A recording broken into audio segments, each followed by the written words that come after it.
ഇന്നത്തെ നമ്മുടെ റെസിപ്പി എല്ലാവർക്കും എളുപ്പത്തിൽ ഉണ്ടാക്കാൻ പറ്റിയിട്ടുള്ള റവ വെച്ചിട്ടുള്ള ഒരു അടിപൊളി പ്ലം കേക്കിൻ്റെ റെസിപ്പിയാണ്. ഓവനോ ബീറ്ററോ ഒന്നും യൂസ് ചെയ്യേണ്ട ഈ ഒരു കേക്ക് ഉണ്ടാക്കാൻ വേണ്ടിയിട്ട് വെറും മിക്സിയിൽ അടിച്ചെടുത്തിട്ടാണ് നമ്മൾ ഈ ഒരു കേക്ക് ഉണ്ടാക്കിയിട്ടുള്ളത്. കേക്കിൻ്റെ ടെക്സ്ചർ നോക്കുകയാണെന്നുണ്ടെങ്കിലോ ബേക്കറിയിൽ നിന്നൊക്കെ കിട്ടുന്ന അതേ പ്ലം കേക്കിൻ്റെ ടെക്സ്ചറിലും കിട്ടിയിട്ടുണ്ട്. അപ്പോൾ നമുക്ക് എങ്ങനെയാണ് ഈ ഒരു പ്ലം കേക്ക് റെഡിയാക്കുക എന്നുള്ളതൊന്ന് നോക്കാം. അപ്പോൾ ആദ്യം തന്നെ ഞാൻ ഇതുപോലൊരു പാൻ അടുപ്പത്ത് വെച്ചിട്ടുണ്ട്. അതിലേക്ക് നമുക്കൊരു അരക്കപ്പ് പഞ്ചസാര ഇട്ട് കൊടുക്കാം. ഈ പഞ്ചസാര ഒന്ന് കാരമലാക്കി എടുക്കണം. അപ്പോൾ അരക്കപ്പ് പഞ്ചസാരയൊക്കെ കാരമലാക്കി എടുക്കാൻ കുറച്ച് കൂടുതൽ സമയം വേണ്ടി വരും കേട്ടോ. അപ്പോൾ സാവധാനം ക്ഷമയോട് കൂടിയിട്ട് വേണം കാരമലാക്കി എടുക്കാൻ വേണ്ടിയിട്ട്. പെട്ടെന്ന് തന്നെ തീ കൂട്ടി വെച്ചിട്ട് കാരമലാക്കി എടുക്കരുത്. അപ്പോൾ പെട്ടെന്ന് പഞ്ചസാര കരിഞ്ഞു പോകും. അപ്പോൾ ഒരു മീഡിയം ഫ്ലെയിമിലിട്ടിട്ട് സാവധാനം നമുക്കിതൊന്ന് മെൽറ്റാക്കി എടുക്കാം. ഇപ്പോൾ പഞ്ചസാര കംപ്ലീറ്റ് ഉരുകി ചെറുതായിട്ടൊരു കളറൊക്കെ മാറി തുടങ്ങിയിട്ടുണ്ട്. അപ്പോൾ കുറച്ചും കൂടി ഒരു ബ്രൗൺ കളറായി വരുന്നത് വരെ ഒന്ന് വെയിറ്റ് ചെയ്യാം കേട്ടോ. എന്നാലുള്ള നമ്മുടെ കേക്കിന് നല്ലൊരു കളറ് കിട്ടുള്ളൂ. അപ്പോൾ നമ്മുടെ കാരമൽ ഇപ്പോൾ ബ്രൗൺ കളറിലേക്ക് മാറുന്നുണ്ട്. ആ ഒരു സമയം എന്ന് പറഞ്ഞാൽ ഇതുപോലെ പതഞ്ഞു തുടങ്ങുന്ന നേരമാണ് കേട്ടോ. ഒരുപാട് അങ്ങ് പതയരുത്. ഒരുപാട് പതഞ്ഞു കഴിഞ്ഞാൽ പിന്നെ അത് കരിഞ്ഞു പോയിട്ട് കേക്കിന് കയ്പ്പ് വരും.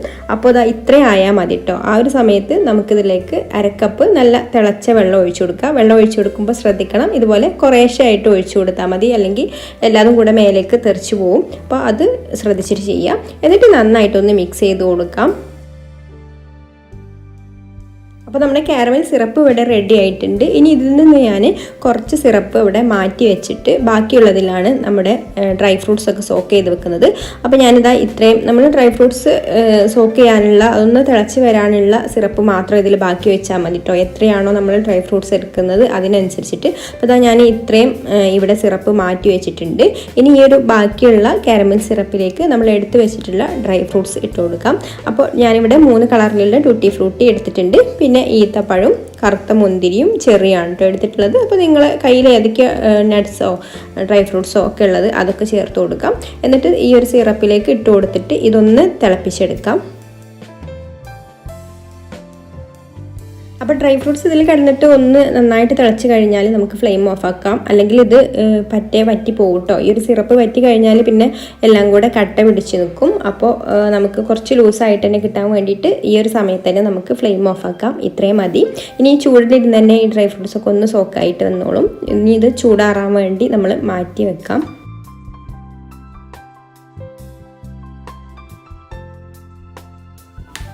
അപ്പോൾ നമ്മുടെ കേക്ക് ബാറ്റർ തയ്യാറാക്കാൻ വേണ്ടിയിട്ട് ഞാനിവിടെ മിക്സിയുടെ ജാർ എടുത്തിട്ടുണ്ട്. അതിലേക്ക് നമുക്കൊരു അരക്കപ്പ് റവ ഇട്ട് കൊടുക്കാം. റവ വറുക്കാത്ത റവയാണ് കേട്ടോ എടുക്കുന്നത്. വറുത്ത റവയാകുമ്പോൾ കുറച്ചും കൂടെ നമുക്ക് വെള്ളത്തിൻ്റെ കണ്ടൻറ്റ് കൂടുതലായിട്ട് വേണ്ടി വരും. കാരണം വറുത്ത റവയാകുമ്പോൾ ഒന്ന് ഡ്രൈ ആയിട്ട് വരുമല്ലോ. അപ്പോൾ കഴിയുന്നതും വറുക്കാത്ത റവ തന്നെ എടുക്കുക. ഇനി നമുക്കിതിലേക്ക് ഒരു കോഴിമുട്ട ഒഴിച്ചു കൊടുക്കാം. അപ്പോൾ മുട്ട റൂം ടെമ്പറേച്ചറിലായിരിക്കണം കേട്ടോ. ഫ്രിഡ്ജിൽ വെച്ച മുട്ടയാണെങ്കിൽ പുറത്തെടുത്ത് ഒന്ന് തണുപ്പ് പോയതിന് ശേഷം മാത്രം എടുത്താൽ മതി. ഇനി നമുക്കിതിലേക്ക് ഒരു 1/4 കപ്പ് ബ്രൗൺ ഷുഗർ ചേർത്ത് കൊടുക്കാം. അപ്പോൾ ബ്രൗൺ ഷുഗർ ഇല്ലെങ്കിൽ സാധാരണ ഷുഗർ 1/4 കപ്പ് ചേർത്ത് കൊടുത്താൽ മതി. അല്ലെങ്കിൽ നമ്മൾ സാധാരണ ഷുഗർ ചേർത്ത് കൊടുക്കുകയാണെന്നുണ്ടെങ്കിൽ ആ 1/4 കപ്പ് ഷുഗറും കൂടെ നമ്മൾ കാരമലൈസ് ചെയ്യുന്ന ആ ഒരു സമയത്ത് തന്നെ അതിൽ ചേർത്ത് കൊടുത്തിട്ട് സിറപ്പാക്കി എടുത്താലും മതി കേട്ടോ. അപ്പോൾ ഇങ്ങനെ ചേർത്ത് കൊടുക്കേണ്ട ആവശ്യമില്ല, സിറപ്പ് ചേർത്ത് കൊടുത്താൽ മതി. പിന്നെ ഇതിലേക്ക് 1 ടീസ്പൂണ് ബേക്കിംഗ് പൗഡർ ചേർത്ത് കൊടുക്കാം. ഇനി നമുക്ക് 1/4 ടീസ്പൂണിൻ്റെ പകുതി ചുക്കുപൊടി ചേർത്ത് കൊടുക്കാം. 1/4 ടീസ്പൂണ് വേണ്ട കേട്ടോ, ഇത്ര തന്നെ മതി. ഒരു 2 നുള്ള് മതി കേട്ടോ. ചെറിയൊരു ഫ്ലേവറിന് വേണ്ടിയിട്ടാണ്. 1/4 ടീസ്പൂൺ ആയാലും കുറച്ചും കൂടെ കൂടിപ്പോവും. നമ്മൾ കുറച്ച് ചെറിയൊരു കേക്കാണല്ലോ ചെയ്യുന്നത്. അതുപോലെ തന്നെ 1/4 ടീസ്പൂണ് പട്ട, ഗ്രാമ്പു, ഏലക്ക, ഇത് 3ഉം കൂടെ പൊടിച്ചെടുത്തത് 1/4 ടീസ്പൂണ് മതി. അത്രയും മതി. അതും കൂടെ ചേർത്ത് കൊടുക്കാം. ഇനി കേക്കിൻ്റെ മധുരം ഒന്ന് ബാലൻസ് ചെയ്യാൻ ഒരു നുള്ളു ഉപ്പ് ചേർത്ത് കൊടുക്കുന്നുണ്ട്. പിന്നെ അതുപോലെ തന്നെ ഒരു 1/2 ടീസ്പൂൺ ഓറഞ്ചിൻ്റെ തൊലി എടുത്തിട്ടുണ്ട്. അതുപോലെ ചെറിയ ഒരു 3 പീസ് ഓറഞ്ചിൻ്റെ വൈറ്റ് പോർഷന് പെടാതെ ആ പുറമേ ഉള്ള തൊലി മാത്രം ഒന്ന് ചെത്തിയെടുത്തതാണ്. അതും കൂടെ ഇട്ട് കൊടുത്തിട്ടുണ്ട്. ഇനി ഇതിലേക്ക് 1/4 കപ്പ് സൺഫ്ലവർ ഓയിൽ ഒഴിച്ചു കൊടുക്കാം. ഇനി നമ്മൾ ആദ്യം റെഡിയാക്കി വെച്ചിട്ടുള്ള കാരമൽ സിറപ്പ് മാറ്റി വെച്ചിട്ടുണ്ടായിരുന്നു കേട്ടോ കുറച്ചൊരു ബൗളിൽ, അത് ഒഴിച്ചു കൊടുക്കാം. ഇതിൻ്റെ അളവ് 1/2 കപ്പ് തികച്ചില്ല കേട്ടോ. 1/2 കപ്പിന് ഒരു 2 ടേബിൾ സ്പൂണിൻ്റെ കുറവുണ്ട്. അപ്പോൾ അതും കൂടെ നമുക്ക് ഒഴിച്ചു കൊടുക്കാം. പിന്നെ ഇത് ചൂടാറിയതിന് ശേഷം വേണം കേട്ടോ എടുക്കാൻ. നന്നായിട്ട് ചൂടാറിയതിന് ശേഷം വേണം ഒഴിച്ചു കൊടുക്കാൻ. എന്നിട്ട് നമുക്കിത് ജാറടച്ച് വെച്ചിട്ട് ഒന്ന് നന്നായിട്ട് തന്നെ ബ്ലെൻഡ് ചെയ്തെടുക്കാം. അപ്പോൾ അതെല്ലാം കൂടി നന്നായിട്ട് അടിച്ചെടുത്തിട്ടുണ്ട്. ഇനി നമുക്കിത് ഈ ഒരു ബൗളിലേക്ക് ഒഴിച്ചു കൊടുക്കാം. ഇനി ഇതിലേക്ക് നമുക്കൊരു 1/2 ടീസ്പൂണ് വാനില എസൻസ് ചേർത്ത് കൊടുക്കാം. പിന്നെ പ്ലം കേക്ക് എസൻസ് കയ്യിലുണ്ടെങ്കിൽ അതൊരു 1/4 ടീസ്പൂണും കൂടെ ചേർത്ത് കൊടുക്കാം. ഞാനിപ്പോൾ കയ്യിലുണ്ടായതുകൊണ്ട് ചേർത്ത് കൊടുക്കുകയാണ് കേട്ടോ. ഇല്ലെങ്കിലും കുഴപ്പമില്ല, നമ്മൾ ആ ഒരു കാരമൽ സിറപ്പ് ഉണ്ടാക്കുമ്പോൾ തന്നെ ശരിക്കും പ്ലം കേക്കിൻ്റെ ആ ഒരു ഫ്ലേവറൊക്കെ കിട്ടും കേട്ടോ. അപ്പോൾ ഞാൻ എൻ്റെ കയ്യിൽ ഇപ്പോൾ പ്ലം കേക്കിൻ്റെ എസൻസ് വാങ്ങിച്ച് വെച്ചതുണ്ട്. അപ്പോൾ അത് ഞാൻ 1/4 ടീസ്പൂണും കൂടെ ചേർത്ത് കൊടുക്കുന്നുണ്ട്. ഇനി നമുക്കിതിലേക്കൊരു 1/3 കപ്പ് മൈദ ചേർത്ത് കൊടുക്കാം. 1/3 കപ്പ് എന്ന് പറഞ്ഞാൽ 5 ടേബിൾ സ്പൂൺ മൈദയാണ് കേട്ടോ. അതും കൂടെ ചേർത്ത് കൊടുത്തിട്ട് ഒരു വിസ്ക് വെച്ചിട്ട് ഇത് നന്നായിട്ടൊന്ന് ഒട്ടും കട്ടയില്ലാതെ തന്നെ ഒന്ന് മിക്സ് ചെയ്തെടുക്കണം.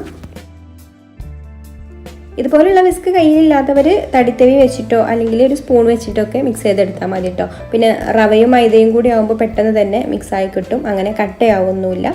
ഇതിപ്പോൾ ദാ നന്നായിട്ട് മിക്സായി വന്നിട്ടുണ്ട്. ഇനി നമുക്കിതിലേക്ക് നമ്മൾ ആദ്യം ഉണ്ടാക്കി വെച്ചിട്ടുള്ള സോക്ക് ചെയ്ത് വെച്ചിട്ടുള്ള ഡ്രൈ ഫ്രൂട്ട്സ് ഉണ്ടല്ലോ, അത് ചേർത്ത് കൊടുക്കാം. പിന്നെ നിങ്ങൾക്കൊരു വീഡിയോ കണ്ടിട്ട് ഇഷ്ടമാണെന്നുണ്ടെങ്കിൽ ഒന്ന് ലൈക്ക് ചെയ്യാൻ മറക്കരുത്. അതുപോലെ തന്നെ ഇഷ്ടപ്പെട്ടിട്ടില്ലെങ്കിൽ ഡിസ്ലൈക്കും ചെയ്യാം. പിന്നെ നിങ്ങളുടെ അഭിപ്രായങ്ങളൊക്കെ താഴെ കമൻറ്റ് ചെയ്യുക. ഈ ചാനൽ സബ്സ്ക്രൈബ് ചെയ്യാതെ കാണുന്നവരാണെങ്കിൽ ഒന്ന് സബ്സ്ക്രൈബും കൂടെ ചെയ്തിട്ട് സപ്പോർട്ട് ചെയ്യണേ.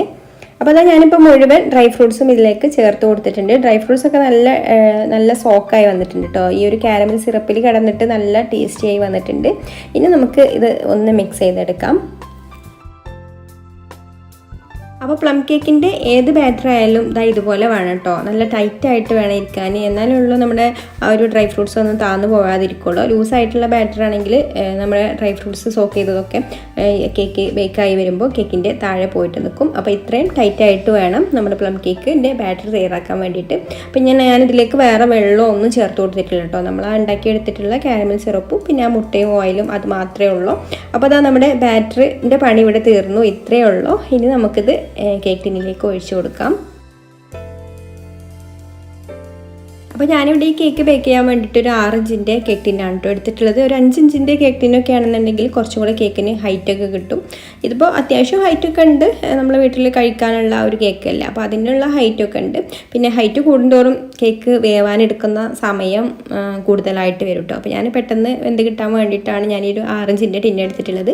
പിന്നെ ടിന്ന് അടിയിലൊന്ന് ഓയിലൊക്കെ ഒന്ന് ഗ്രീസ് ചെയ്ത് കൊടുത്തതിന് ശേഷം സൈഡിലും അടിയിലൊക്കെ ബട്ടർ പേപ്പറും കൂടെ വെച്ച് കൊടുത്തിട്ടുണ്ട്.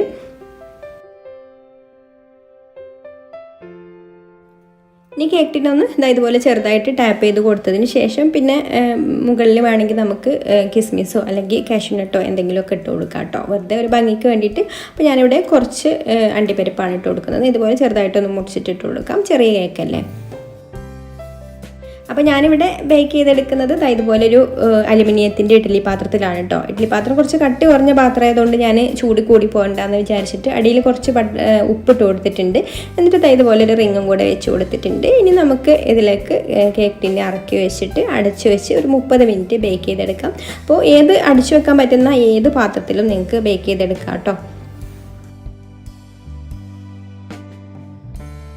അപ്പോൾ നമ്മുടെ കേക്ക് ഇപ്പോൾ ബേക്ക് ചെയ്യാൻ വെച്ചിട്ട് 30 മിനിറ്റ് കഴിഞ്ഞിട്ടുണ്ട്. അപ്പോൾ നമുക്ക് ഇത് ചെക്ക് ചെയ്ത് നോക്കാം എന്തായി ബേക്ക് ആയിട്ടുണ്ടോ എന്നൊക്കെ നോക്കാം കേട്ടോ. അപ്പോൾ മുകൾ വശമൊക്കെ ഡ്രൈ ആയി വന്നിട്ടുണ്ട്.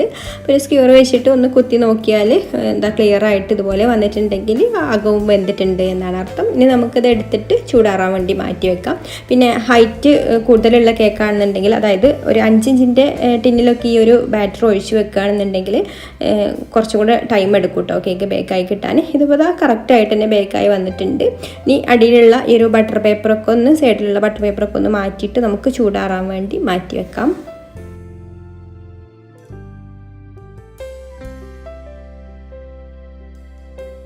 ഇപ്പോൾ കേക്ക് നന്നായിട്ട് ചൂടാറി വന്നിട്ടുണ്ട്. അപ്പോൾ ഞാനിത് പിറ്റേ ദിവസമാണ് കേട്ടോ എടുക്കുന്നത്. ബേക്ക് ചെയ്യുന്നതിൻ്റെ പിറ്റേ ദിവസമാണ് കേക്ക് എടുക്കുന്നത്. അപ്പോൾ ഏത് പ്ലം കേക്ക് ആണെങ്കിലും നമ്മളത് അന്ന് തന്നെ കട്ട് ചെയ്ത് കഴിക്കുമ്പോൾ അത്രയ്ക്ക് ടേസ്റ്റ് ഉണ്ടാവില്ല കേട്ടോ. ഒരു 2 ദിവസം കഴിഞ്ഞിട്ട് അല്ലെങ്കിൽ പിറ്റേന്നൊക്കെ മുറിച്ചിട്ട് കഴിക്കുമ്പോഴാണ് ആ ഒരു കേക്കിൻ്റെ കറക്റ്റ് ടേസ്റ്റൊക്കെ കിട്ടുക. അപ്പോൾ അതാ നമ്മുടെ പ്ലം കേക്ക് ഇവിടെ റെഡി ആയിട്ടുണ്ട്. അപ്പോൾ റവ വെച്ചിട്ടുള്ള പ്ലം കേക്ക് ആണെന്നൊന്നും തോന്നില്ല കേട്ടോ. നമ്മൾ ബേക്കറിയിൽ നിന്നൊക്കെ വാങ്ങിക്കുന്ന ആ ഒരു പ്ലം കേക്കിൻ്റെ ഉള്ളിലെ ആ ഒരു ടെക്സ്ചറിൽ തന്നെയാണ് നമ്മുടെ റവ വെച്ചിട്ടുള്ള പ്ലം കേക്കും കിട്ടിയിട്ടുള്ളത്.